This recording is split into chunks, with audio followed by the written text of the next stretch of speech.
Hello friends, I am Chevee. Welcome to my shed. How are you doing today? How's life where you are? How's things in your world? I hope things are good. I hope you'll let me know, because I love hearing from you. It's the end of the week, and I've had a lot on my mind this week, a lot to talk about, a lot to think about, making these things still, working on them. Hopefully I'll get them close to completion this weekend. We'll see how that works out. But I realize I haven't talked about the book in a while. And for those of you who aren't aware, I've been mentioning that I wanted to write a book since early December or middle of December. And I've been working on that actively since. And I know that sounds a little bit crazy, and because typically when you want to do something, you do it, right? But what I have learned through this process of wanting to write a book is that first I need to learn how a book is written. And that has been a really enlightening experience, because I've been reading since I was 4-ish. I remember being the only kid in kindergarten that could read before kindergarten. I remember that distinctively. And so I've been reading since I was tiny, and I've read all through my teenage years. I loved books. I devoured everything. I read a lot. I've just been reading my whole life, and I've also enjoyed. I enjoy movies and I enjoy TV shows, but not nearly as much as I enjoy reading.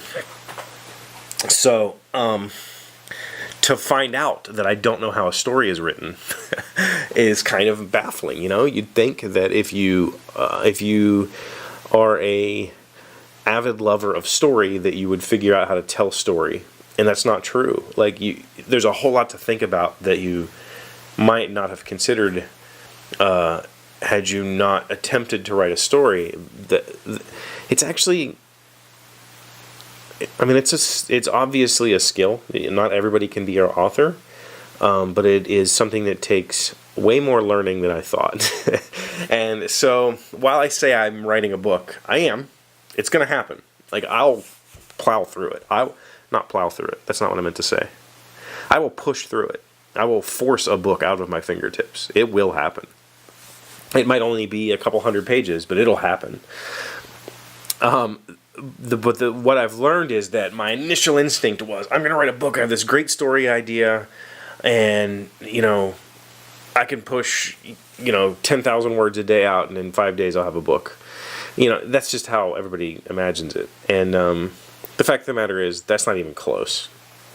I haven't even written the first sentence of the book yet, and I've been actively working on this book for 2 months. Now, when I say actively, I think the key thing that makes this a really interesting project for me is I'm really kind of overbooked right now. I have a lot going on. I have to finish these things up for Scott. I have some projects that I do for my mother. I have active projects going on in the house. I have projects that I need to start on for my bedroom. I have other writing jobs that I need to finish, paying writing jobs. I have my actual job. I have my child. There's all this stuff going on. The cool part about this writing thing is I can do it all the time, and I do. Like, it's constantly just sitting there working, and every day I take some notes. I have a notebook that I just jot notes in, and I think, okay, well, this would be fun, this would be fun, this would be fun, and I'm slowly starting to figure out the pieces of the book that I want to assemble. And in the beginning I had the idea for a plot. I didn't have the idea for a story. What I've learned is that a plot is not a story. Like, a plot is not interesting unless the character who we're experiencing that plot with is interesting to us. If you write just a boring narrator, your plot is not going to carry the book. So I have learned that I have to figure all the rest of that part out in order for the book to make sense to the reader. And that's what I've been doing. I know the style that I want to write. I know that I can write. I know that I'm good with the English language, and I think that my writing reads cleanly, and I can be proud of the words that I put on the page. But that's all meaningless. The whole craft process of writing is meaningless if the story sucks. And so I want to know before I even write that I have a plan, and that plan isn't going to be terrible.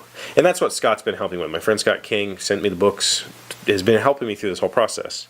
And part of that process, part of the work that I've been doing for this book over the last few months is reading a lot.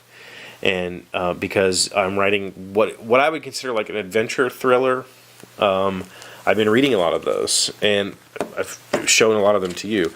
Just last night, I finished up Chris Kuzneski, The Secret Room. This is the first of his books that I've read, this is like number 6 in a series. I don't know.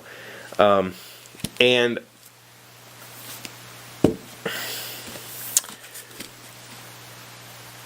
this book I picked up initially because of the name. I thought maybe I didn't know anything about the author, so I thought maybe it was like a fantasy book. When I was at a book sale, I picked it up, and I was like, well, went and did some research, found out, no, it's a thriller, and it would be fun to read, so I put it on my reading list for the study of the book that I want to write. And what I've learned is this book taught me all the things that I don't want to do. I will probably read a few more of his books before I judge him, because this one is actually rated kind of low for him. This is a story about, it's just so cookie cutter, it's ridiculous. It's the duo of ex-special forces guys have friends all over the world, and they call them when they need help, and they stumble upon some treasure and go through a whole adventure to recover the treasure and get the girl. It's like the most crime drama formulaic thriller you could possibly write. It's just step by step through the thriller template until the end. And that is exactly what I don't want to do. It is mind-numbing how predictable this book is, because it is so step by step through the thriller formula. You know exactly what's going to happen. You can tell, I'm only halfway through the book, so this obviously isn't the climax. It's just that kind of like, I wouldn't recommend it. If you're going to read thriller, I couldn't say go pick up this book and you'll like it. Maybe you would. I mean, maybe it's the right book for a certain type of person, but I think if you're an intellectual at all, I think this would be kind of a letdown. Comparing it to, say, like the Da Vinci Code, which I just read last month, this is like a comic book compared to that. And the Da Vinci Code, I didn't rate it very highly. It's a good book, but it's also very cookie cutter. But it just, the pacing of it, the intensity of it, pushed this big story into this tiny little space, whereas this takes this tiny little story and tries to turn it into a book, and it just sucks. So, it's good to know what not to do in addition. And the cool part about learning how to write a book is that when I read now, say I pick this out and I read it, I can tell you, with words that make sense to an author, explain to you why I didn't like this. I didn't hate it. I read it, and there was parts of it that I enjoyed, but I can look at it from a story writer's perspective now. I can look at things through the lens of a person who knows how to write a story. I don't know how to write a story. I'm not claiming that. I'm saying that I have a lens that says this is how it's supposed to be. These are the beats. I guess the key element to being a good author is learning how to write a story and then twisting it just a little bit and giving it your own spin and saying, I'm not going to do it the way that the textbook tells me to. I'm going to give it a little bit of my own flair. Whereas this is textbook, just step by step. This is how a thriller is written. Plug in your characters into the spreadsheet, and out comes a novel on the other side. This is not what I want to do. So I'm going to keep working. Scott has given me some more reading assignments, and I'm going to work on those this weekend and try to get something to him early next week. But I need to finish up the work that I'm doing for him. So we'll see how much reading I get done this weekend. But yeah, it was a good week. So I hope you had a good week. I hope you have a good weekend. Thank you for being here as always. Thank you for liking and commenting and subscribing, being amazing friends, and I hope I'll see you again on Monday. Hey, Doc, wait! I want to ask you something. Today's random fact comes from Wikipedia. Where did Lego get its name? The Lego group began in the workshop of Ole Kirk Christensen, born April 7th, 1891, a carpenter from Billund, Denmark, who began making wooden toys in 1932. In 1934, his company came to be called Lego, from the Danish phrase "legot," which means play well.